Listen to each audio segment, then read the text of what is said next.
5 Good Questions. I'm your host, Jake Taylor. Our guest today is Tim Koller. Tim is a core leader of the corporate finance practice at McKinsey. During his more than 28 years of consulting, Tim has served clients globally on value creation, corporate strategy, capital markets issues, and M&A transactions. Today we're going to be discussing his book, Valuation, Measuring and Managing the Value of Companies. This book, now in its 7th edition, has sold more than 800,000 copies. Tim is a true thought leader on corporate valuation and strategy. Let's ask him 5 good questions. But first, I'm happy to announce my literary debut, The Rebel Allocator, is now available on Amazon in both print and digital formats.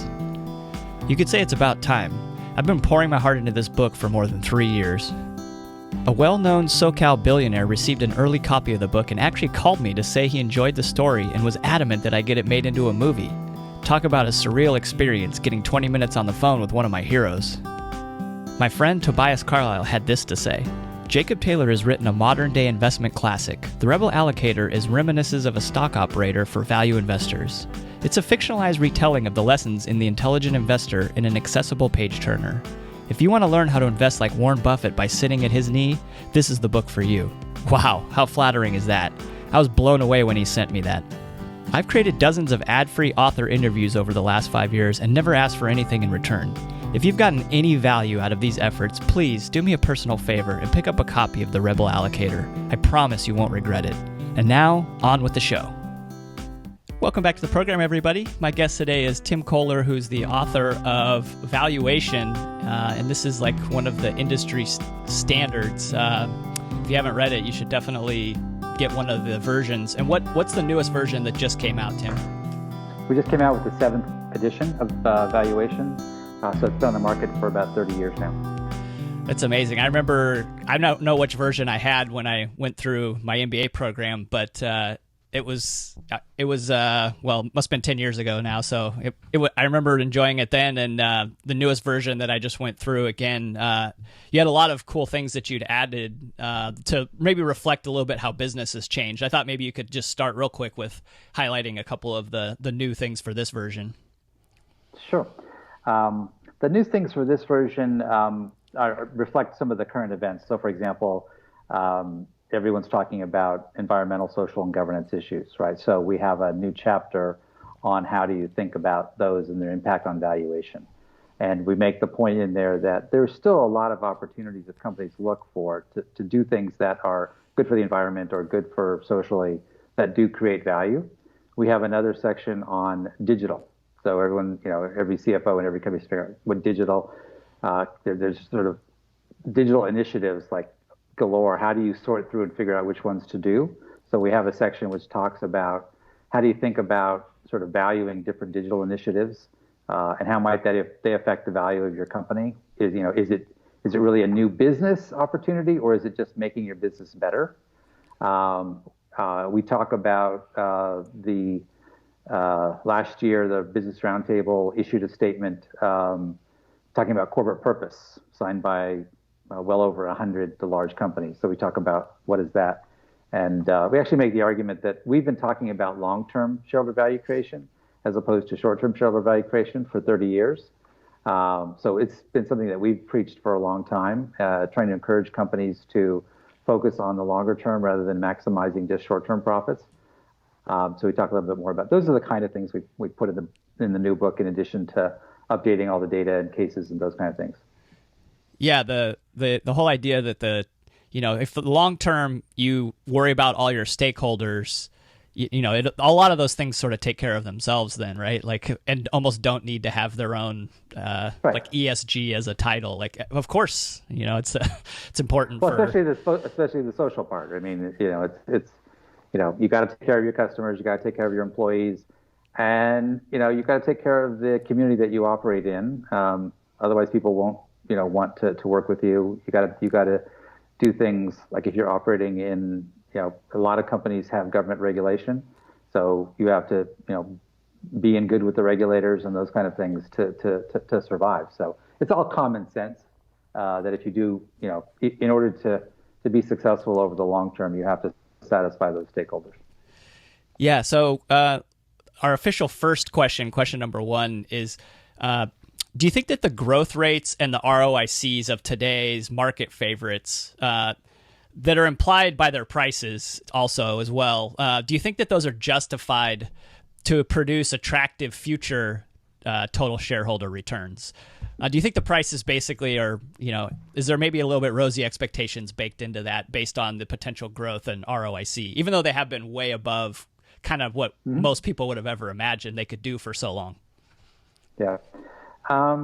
First of all, I think that if you look at the market as a whole and the typical company in the market, the typical large company, we don't see anything unusual right now. So the future sort of growth and returns on capital that are built in are not that different than what we've experienced in the past. What we do see happen sometimes is, particularly when there is a heavy inflow of retail investors into a stock, that's when the prices can get inflated because there's nothing to counter that. It's very difficult for short sellers to survive long time when the retail are excited about it. So you will see sometimes when some of the highest flyers get out of line with anything reasonable related to fundamentals. And what I find, and without going into specifics, is that it varies. If you look among the top 5 or 10 high flyers, some of them are fairly easy to justify, and some of them aren't. And so it really depends on some of them. You can put together a scenario where valuations are justified, and others you sort of wonder, how they're ever going to grow into what their valuation is. Yeah, I've been kind of wondering if some of the growth rates that we've seen, I was trying to draw an analogy maybe, because in the book you talk about how like Walmart had 35 straight years of more than 10% growth, and something like eBay, it topped out after 12 years and then it dipped below 10%. So almost like trying to draw the analogy between like shale oil versus conventional oil, and like, right. the growth sort of being like very punctuated up front, and it's like a huge gusher and then it tails off quickly. Do you think there's anything to that? Yeah, definitely. That's good. That's a good way to think about it. So, for example, a lot of the digital company, the largest digital companies are, right, that's where all their revenues come from, is advertising. And there's a finite amount of advertising that, in the economy, if you will, right? And it's not going to increase very much in total. A lot of that advertising has shifted online. But, relative to the economy as a whole, it's only going to, companies are only willing to spend so much of their budgets on advertising. And as those largest players have come to dominate the advertising sales market, they can't grow any faster, right? Once you get, to a very large market share, you start to grow just as fast as the economy. A lot of these companies still have international growth opportunities, though. And so the real question is there some other revenue source that they can generate or come up with that will allow them to grow faster? The history of most successful companies is that they don't typically find a second or third revenue source. They usually have one or two really successful products, and it's really hard for them to come up with the next one. So you're really betting that they're going to come up with some new revenue source, not just take advantage of growth in their existing revenue source. Yeah, there's probably only so many S curves to be had for everybody, right? That's a good way of putting it. That's a great way of putting it. So question number 2, do you think that profit margins and returns on capital will mean revert over, let's say, the next 20 years? After the last 20 years, you could say they've kind of been a prolonged period of above their historical norms. Right. Maybe, another way of saying that is like, are the higher PEs of today maybe justified by better quality businesses? Yeah. Well, part of it is that the U.S. companies that are, like, say, in the S&P 500, one of the reasons why it appears that they've become more profitable and growing fast is because there's been a shift in the composition of the S&P 500 over the last 20 or 30 years, away from heavy manufacturing and those kind of businesses. Now, over 30% of the stock market of the S&P 500 large companies is accounted for by the tech sector, pharma, and medical devices. And these are sectors which have higher profit margins. And so a big part of that shift in the profit margins and returns on capital has been because of a shift in the composition of who makes up the stock market, right? You haven't seen that in Europe, for example, interestingly enough, because they don't have the same tech companies as many of the pharma companies and stuff as we do. So to the extent that it's a shift and it's a good thing, and by the way, also those sectors also are big exporters, right? In the sense of a lot of their profits come from outside the U.S., right? As well as being very profitable. So there's a big source of profit increase, margin increase, return on capital increase from those sectors and the increasing size of those sectors. That said, there are other sectors which have been stable or gone down, right? Oil, for example, is always fluctuating depending upon oil prices. Probably the market expects that to be in a long-term decline, right, as we shift to other sources. So as usual, there's got some industries that are growing and strong, and some that are going to be declining, and some that are sort of on average, if you will, going to probably stay the same over time. So it really depends on the composition, but that's been the story forever. It used to take 40% of probably a little over 100 years ago, it took 40% of the people to provide food for us, and now it's down to 3%, right? And so you have these big shifts in the structure, which allows that to happen. Yeah. So question number 3, as we try to forecast the impacts of digitization, which is one of the things that you updated in the book, how do you factor in competition and pricing with respect to cash flows? So there's kind of 2 arguments there. There's what are the odds really of these winner-take-all type of scenarios versus more of what has been called like the Red Queen effect, where most of the value ends up flowing through to the consumer surplus, and no one the profit pool is much smaller than everyone thinks when we actually get to the future. Right. It's interesting when you there's a famous book that came out in right around 1999 that everybody was talking about back then, called Information Rules by Hal Varian, who at the time was a professor at Berkeley. And he talked about increasing economies of scale, which is basically this idea that you're talking about. I think a lot of people didn't read the whole book, though. They just read the one page, right? And if you look like 2 pages later, you'll see he says, yes, this is real, but this is very rare, right? You have to have very specific conditions for this to sustain. So, for example, if you're a marketplace, right, where there's an advantage to having one marketplace where everyone can come, right, that is more likely to be sustainable. On the other hand, innovation in the automobile industry, historically, if you look back 50, 75 years, right, the innovation has been enormous, right? The quality of a car today is so much better than even than when I was a teenager, right? And yet the prices aren't really that much higher, right? And so all the benefits really the surplus has flowed to the consumers, right?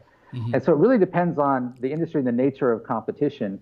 And in a lot of sectors, where you can't keep someone out because people can copy the technology, you don't have an effect where you're locking in the customer.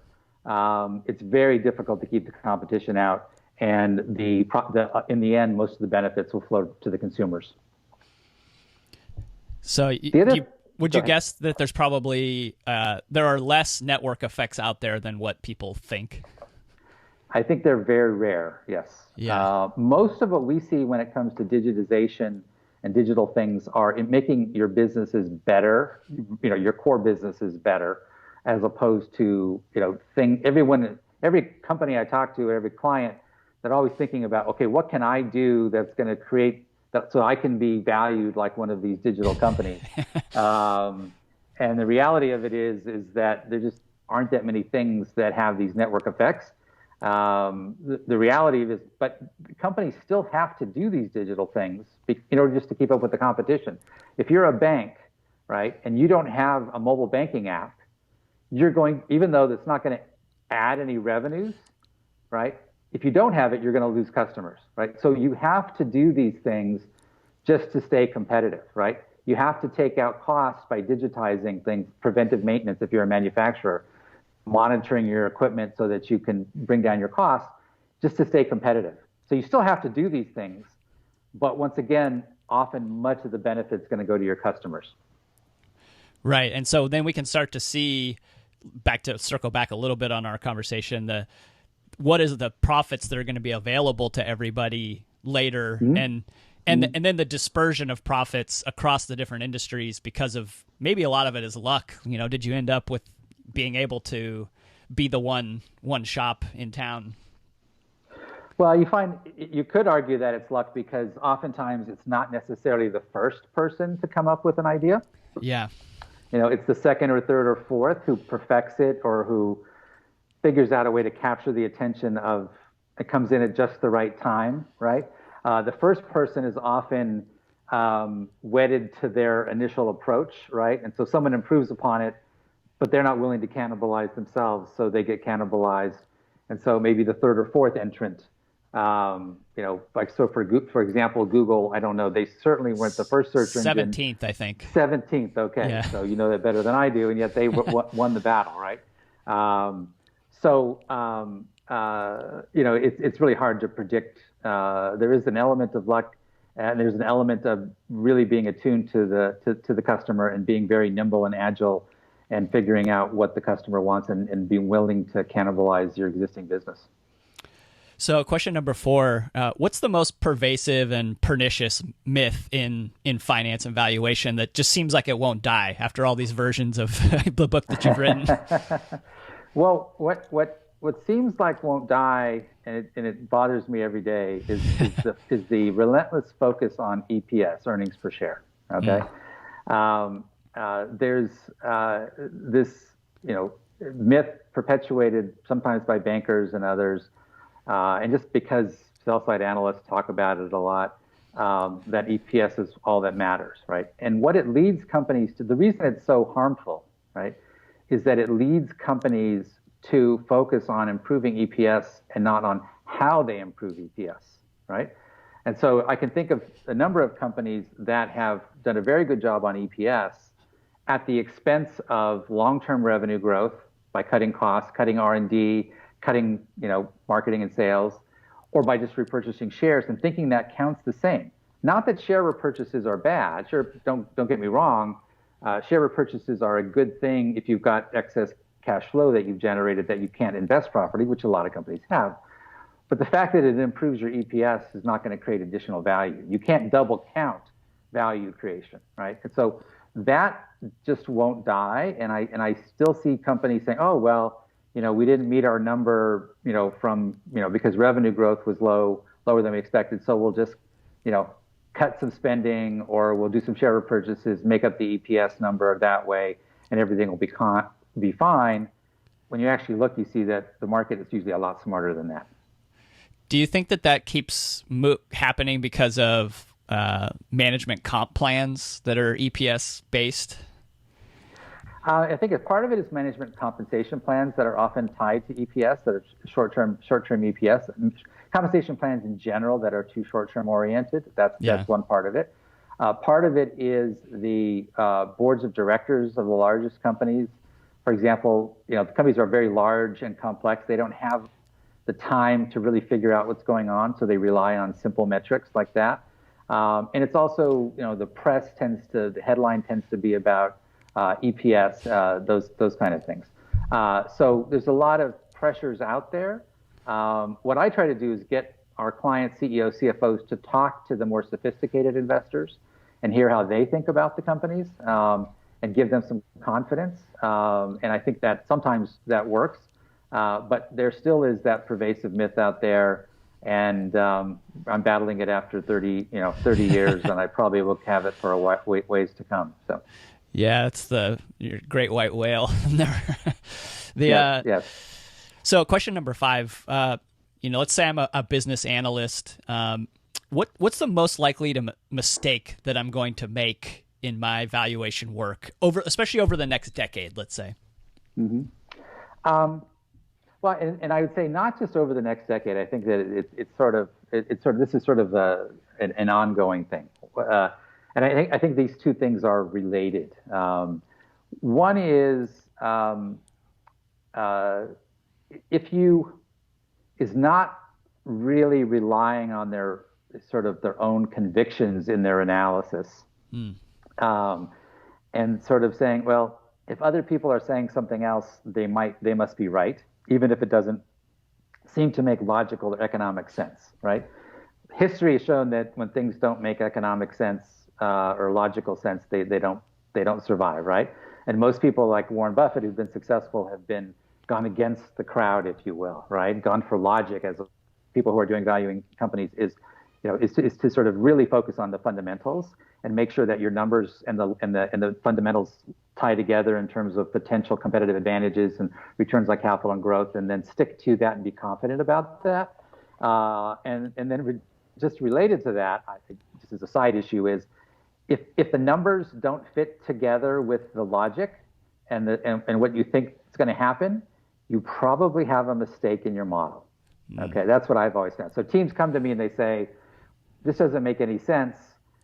Can you help us explain to the client why their valuation is this when the model says this? And 90% of the time it's because there's a mistake in one cell in their model, for example. So those things tend to go hand in hand as well.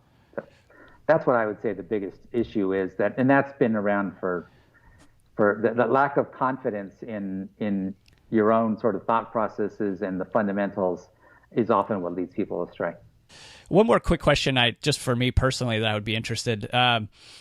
We live in kind of a crazy world now where interest rates have gone places where I think, 10, 15, 20 years ago, you would have thought impossible, right? Like you can't, negative and zero bound. What should we be using for a discount rate in today's kind of a world where it's very hard to figure out what especially what's the next 10 years discount rate going to be, right. What risk-free rate, right? What we have found, we started doing this even before the interest rates came down.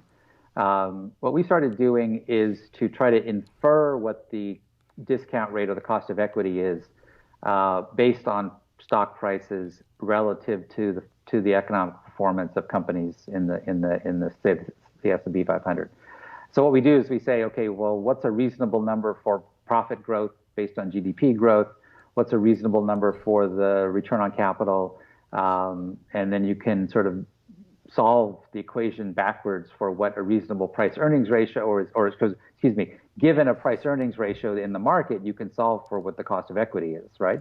And what we have found consistently over the last, since going back to the early 60s when we've done the analysis, is that the implied real cost of equity after adjusting for inflation has stayed at around 7% over the last 50, 60 years, right?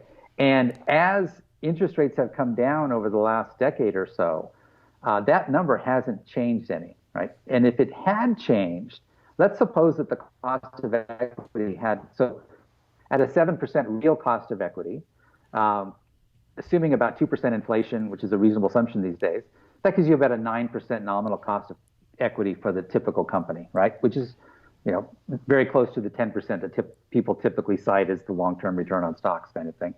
Of course, that number is distorted by inflationary periods and stuff like that.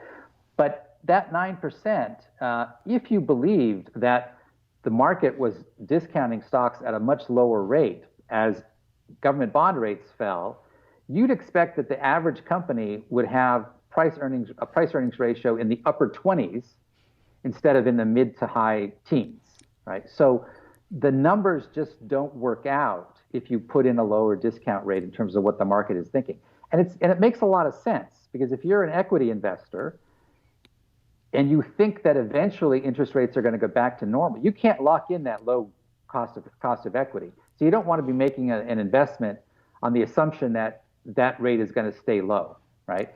And everyone's been assuming that the rates are going to get back to normal sometime it's always 2 years from now, right? Right. But that seems to be what the market is actually doing. And we found also that companies, when they're making investment decisions, the hurdle rates that they use haven't gone down either, right? So, the low interest rates really have done nothing for companies themselves, large companies in particular, who have mostly internally equity financed. It hasn't done anything for their share prices, and it hasn't done anything to encourage them to make more investments by lowering their cost of capital. Wasn't that the whole point of trying to juice the economy, was using the low rates? That's the question. I mean, I think that was the part of the point. But the issue is that I think people realize that what we used to call the risk-free rate, we'd equate to the government bond rate, right? So, those two must be the same.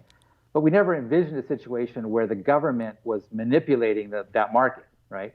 And so you have a situation here where the government is actively out there buying debt, their own debt, now company debt, to keep those interest rates down, right? So people don't say that, hey, that's not really the risk-free rate anymore. It's not a market-determined rate.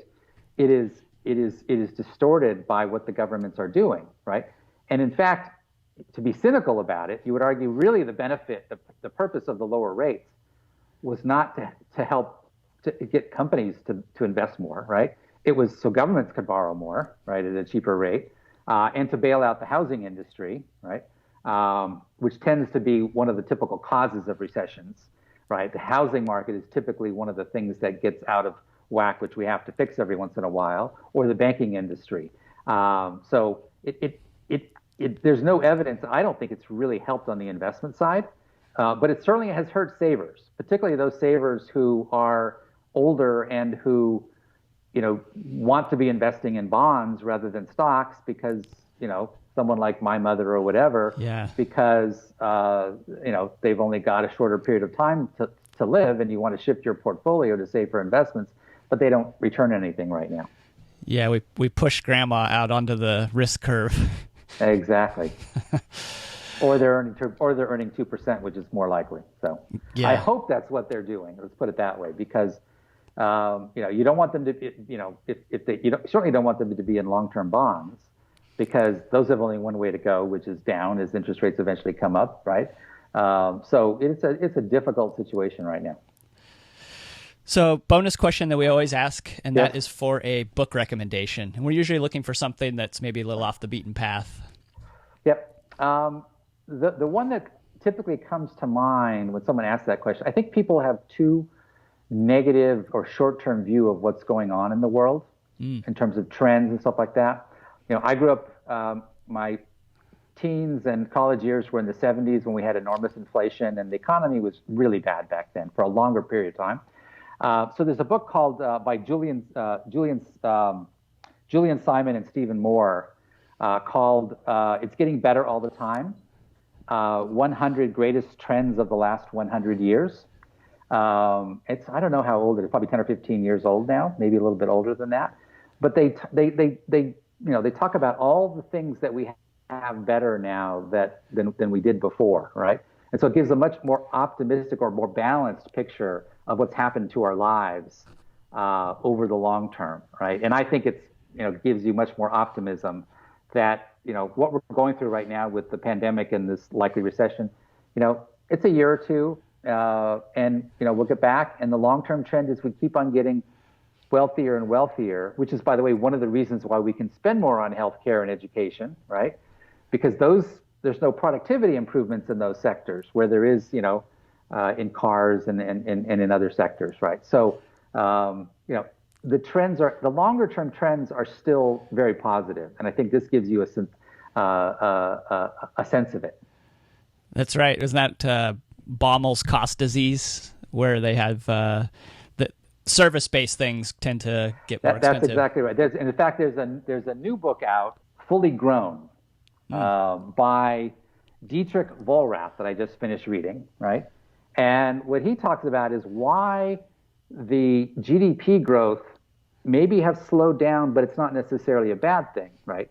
It's slowed down because the economy has shifted from manufactured goods to services, right? And manufactured goods, as you pointed out, we're continually improving productivity, But services, particularly education, healthcare, government, the productivity improvements in those sectors just aren't there. I mean, it still takes your haircutter the same amount of time as it did. You Right. still have the same number of students per teacher, or even probably more teachers per student now than we did. So productivity is actually going the other way. So as we shift, as we meet our needs for physical products and shift to services as we get wealthier, growth on average will change, will go down because the productivity growth in the services just isn't there. Right. Was Julian Simons the one? Did he make a famous bet of some kind? Yes, I think he's the one who made a famous bet against Paul Erdlich about the price of a basket of commodities. Right. Back in the 70s, there was a group of doomsayers who thought that we wouldn't be able to feed the earth. It's kind of Malthusian update. Yeah, exactly. And we'd run out of natural resources. And Julian Simon made the bet that 10 years or so from that point in the 70s somewhere that the prices would be below a certain level because he knew that, or he felt that there would be productivity improvements and other innovations that occurred, and he was right, and he won the bet, and that's continued on, right? It's whenever there is a trend. I remember a couple of years back, I saw people showing a 10-year chart of commodity prices like iron and stuff like that going up because of China, Chinese demand, and everybody's saying, oh, it's going to keep on going up. But, what happened? It takes, the iron mining companies respond, right? But they can't respond instantaneously. It takes a couple of years to build an iron mine, right? So they all went out and built iron mines, and what happened, right? Supply caught up with demand, and the prices came right back down. So these things take time sometimes, just because of the physical things you have to do. But in the end, the fundamental forces work, and supply does sort of come up to meet demand somehow or other. Great place to end things off. Tim, thanks for coming on the show, and it's a real pleasure to speak to a real pro about this kind of stuff. And I would say, everyone should pick up a copy of Valuation, if nothing else, for using it as a reference material. It has almost every concept you're going to come across and has something intelligent to say about it. So, like I said, great book, and thank you, Tim, for coming on. Thank you for having me. I really enjoyed it. Before you go, do me the huge honor of picking up your copy of The Rebel Allocator, available on Amazon in both print and digital formats.